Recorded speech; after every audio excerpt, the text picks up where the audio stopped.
হি guys, আজ আমরা সবাই ইসকন সম্পর্কে জানব। ভিডিও স্কিপ না করে পুরো ভিডিওতে সাথে থাকবেন। ভিডিও বড় হতে পারে। ইসকন মানেই হল International Society for Krishna consciousness.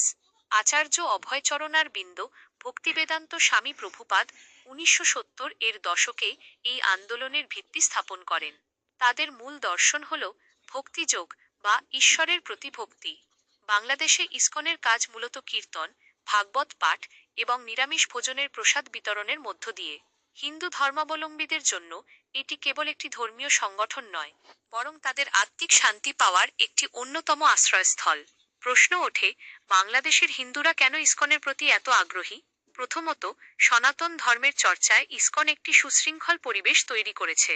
দ্বিতীয়ত, আধুনিক প্রচার পদ্ধতির মাধ্যমে তারা তরুণ প্রজন্মকে ধর্মের মূল ধারার সাথে যুক্ত করেছে। তৃতীয়ত, বিপদে আপদে অসহায় মানুষের পাশে দাঁড়ানোর যে সংস্কৃতি তারা তৈরি করেছে, তা হিন্দু সম্প্রদায়ের মাঝে একটি বড় নিরাপত্তা বোধ তৈরি করে।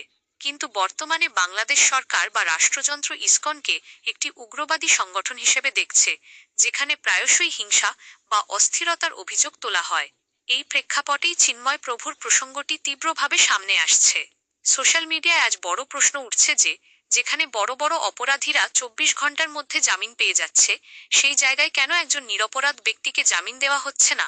রাষ্ট্রের এই দ্বিমুখী আচরণ বা বিচার প্রক্রিয়ার বৈষম্য এখন মানুষের মনে নানা প্রশ্নের জন্ম দিচ্ছে।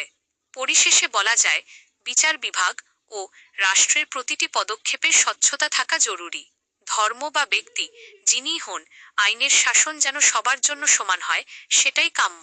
চিন্ময় প্রভুর জামিন না পাওয়ার এই বিষয়টি কি আদৌ আইনসঙ্গত, নাকি এর পেছনে রয়েছে অন্য কোনো রাজনৈতিক উদ্দেশ্য? আপনাদের মতামত কমেন্ট বক্সে জানান।